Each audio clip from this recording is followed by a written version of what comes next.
Well, you've pressed the red button, haven't you? You fool. It was the forbidden button. And now you must be thrown from the garden. Well, have a good winter, everyone. See you next April. 5 months off. I love this job. Not so fast, everyone. There's been a change of plan. We're all going to have to work through winter as well. But why? This is the Pimm's factory. I know, but the new policy is that we have to keep making Pimm's all winter. What, so we can stockpile more for next summer? No, I've been on the phone to Mr. Pym, and he thinks we can still actually sell Pimm's during the winter, even at Christmas. Well, who the hell wants Pimm's at Christmas? It's our job to find out, according to Mr. Pym. Well, I never thought Mr. Pym would be so stupid. I mean, he always said Pimm's would never be any more than a summer thing. And after all, it gets incredibly samey. I'm afraid this is Mr. Pym Jr. Mr. Pym has given Mr. Pym Jr. his head on this occasion, although, as he himself said, old Mr. Pym will be turning in his grave. I think Mr. Pym Jr.'s a dick. He hangs out with Dr. Raj Persaud and his wife's got a surgery face. Well, that's his maybe, but he did very well at Cadbury's. He was responsible for the year-round cream egg. Well, that's true. I had a cream egg the other day. Quite. You could have had a Kit Kat. Oh, God, why didn't I have a Kit Kat? Well, if Mr. Pym Jr. gets his way this Christmas, people all over Britain will be saying, "Why didn't I have a beer?" He's coming in to pitch a couple of ideas. What, now? No, in 2 hours. Oh. Well, he's late. Cock. Hi. I understand Peter's been filling you in, so I'll get right down to it. First of all, the Pimm's Christmas Cup. Same deal as the Summer Cup, but with a seasonal twist. Instead of cucumber, Brussels sprouts. Instead of mint, sage onion stuffing.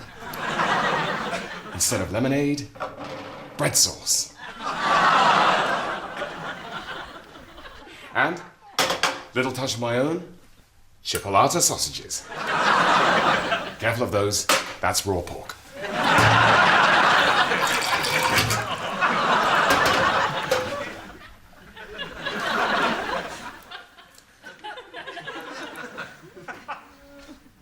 What do you think? It's all right? Brilliant! That's exactly what people say about Pimm's in the summer. With the right marketing, we could make this as big as evening porridge or even day jammers. Another idea? Yeah. Leave a little glass of Pimm's for Santa. Yes. It's perfect for households where nobody likes Pimm's because as far as they know, Santa does. Finally, tradition meets safety the Pimm's way. Observioni.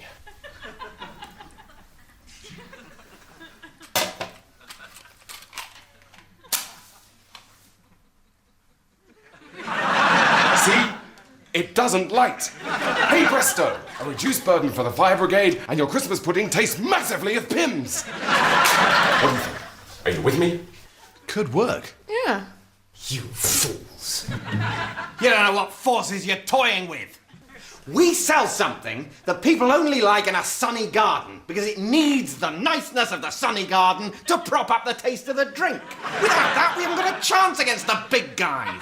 Wine, gin, tea, for God's sake. Things that are nice wherever you are. But people eat and drink all kinds of weird stuff at Christmas. Mince pies, eggnog, those weird German bread things. Exactly. It's already clogged with season-specific products. And they're not going to give up without a fight. What do you mean?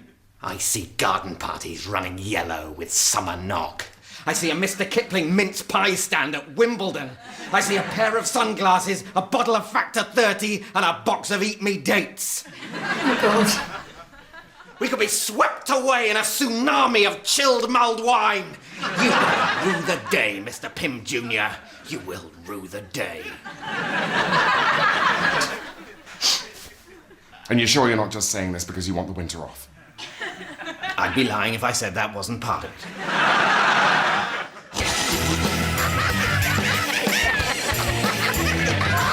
I think writing sketches is a pretty similar experience, similar job, whether it's for radio or television, and you actually, because you know what medium you're writing for, you don't put visual gags in a radio sketch, and you tend to in a television sketch, although we've always been a bit wordy. Yeah, I think you can take much bigger chances in a radio sketch, and I remember Mark and James delivering the first ever Number Wang sketch and reading it and going, I don't know, it sort of seems funny, we could just try it and see what happens, which you would never ever do on the television. But because it was a radio recording, we thought, well, let's just read it out in front of some people and see whether they also like it. Yeah, that's the thing. You're making a half-hour radio show. It takes 10 minutes longer to record 10 spare minutes of material. On television, it takes 2 more days. The set for Number One in Series 1 was 10 grand, on its own, so we wouldn't have run, we wouldn't have taken a punt on it for telly if we hadn't tried it on radio first. Flightless Birds is a sketch which was written for the first series of our radio show by John Finnemore, and is a lovely premise sketch about the reality of the fauna of New Zealand, but really, which is that there were so few predators that evolution had got complacent, and the birds had stopped bothered to be able to fly or run away or in any way defend themselves. And so when a load of hungry sailors turned up, extinction was about 45 minutes away. So it's an exaggeration of that. In this, they've evolved so poorly, they're made out of delicious chocolate as well as being unable to fly and all these things. And basically it happened. Stupid evolution got it wrong because there were no tigers. Oh, look, Tim, on the horizon. Isn't that a ship? So it is, Paul. A tea clipper, isn't it? No, that's never a clipper. It's a sloop, if anything. Could be, yes. Do you reckon it's heading this way? Bound to be. They've probably spotted this island and are planning to take on fresh supplies of food. Right. Paul? Yes? That's probably not wholly good news for us large, slow-moving, flightless birds, is it? Oh. I see what you mean. Now, it's not ideal, is it? We are definitely flightless, are we? I think we pretty much are entirely flightless, Paul, yes. Watch. Yes, you stayed pretty resolutely earthbound there. I did, yes, and I was flapping my hardest. Oh, dear. So, whose idea was it that we birds should be flightless? Well, according to legend, it was the idea of wise old Colin. One day, wise old Colin beheld that we have no natural predators, that our food is only found upon the ground, and that flying is, when all's said and done, a bit of a fag. And so, wise old Colin bade the flock to cast off the shackles of flight and to allow their wings to shrivel and become vestigial. Vestigial? That was the very word he used. And so it was that we became flightless and that Colin became known as wise old Colin. I see. Well, no disrespect to Colin, but I can't help wonder, in retrospect, if that decision doesn't somewhat smack of complacency. What, you mean with that clipper? Or sloop. Or, as you say, sloop coming ever closer and us stranded in our flightless way on this tiny island with a top speed on the ground of 3 miles an hour. Yes, and with fluorescent orange and yellow plumage, which glows in the dark. Yes, and of course being made entirely from delicious milk chocolate. I knew that would come back to haunt us. Well, I suppose we ought to warn the others. Yes, I suppose so. All right, you go and tell the tobacco monkeys and I'll tell the whiskey badger.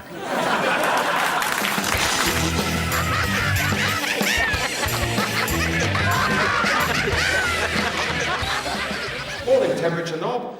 Morning, showerhead. How are you? Oh, still a bit caked up with limescale. They will not clean you, will they? No, but ironically, we must clean them. It's hardly fair. Speaking of which, here comes the gentleman of the house now. You all right? You all right, temperature knob? Is he fiddling with you again? That does tickle. Oh, he's about to turn us on. What's he set me to? What's he set me to? You can see from up there. Looks like halfway between hot and cold. Halfway? I always forget what that means. Oh, he's about to press the button. Send some water, quick. Halfway, half and half. Oh, I don't know. I suppose it means he wants it really hot half the time and really cold the other half. It can't mean anything else. Sending! Okay, here we go. Oh, I don't think he's enjoying this. Well, that's the really hot bit. I'll cool him off now. Dear me, if he doesn't enjoy it, why does he insist on this bizarre half and half setting? Ow! What happened? He hit me. Oh, there's no need for that, is there? Hello, showerhead here. Well, we're kind of in the middle of something, but if it's urgent... Who is it? It's your girlfriend. She's not my girlfriend. I'll just put you on loudspeaker. Hello? Hello? Hello, it's kitchen sink here. Is that temperature knob? Hi, kitchen sink. How are things going? You love her. Who was that? Nothing. Nobody. We're having a mad morning up here. We've had everything but everything but the kitchen. What are you calling about? I need a bit of water. They want to fill the kettle. Oh, well, that's no problem at all. You can have all my water, hot or cold. It's for the kettle, so... Kettles are for hot water. Sending all my hot. What's so funny, temperature knob? He's tickling me. He's trying to adjust me. Uh-oh, temperature knob, I just realised kettles are for cold water. They make the water hot. Of course they do, kitchen sink. Reversing the polarity. Thank you, temperature knob. No problem, kitchen sink. Anything I have, you can have. Anything that is mine is yours. That's very sweet of you. Bye-bye. Everything I have is mine, is yours. Oh, hang on, he's got soap in his eyes. Oh, that's gotta hurt. What should we do? Oh, I bet the noise from all the water is distracting him. Probably best to reduce the flow to a dribble so he can concentrate. Will do. Yeah, that's working. He's feeling around for something. He's looking for... Oh, he's looking for me. He's found me. Whoa, he's picking me up and shaking me. Whoa, he's looking straight at me. I think he wants us to wash the soap out of his eyes. Hot or cold? Not going to clean much out with cold, are we?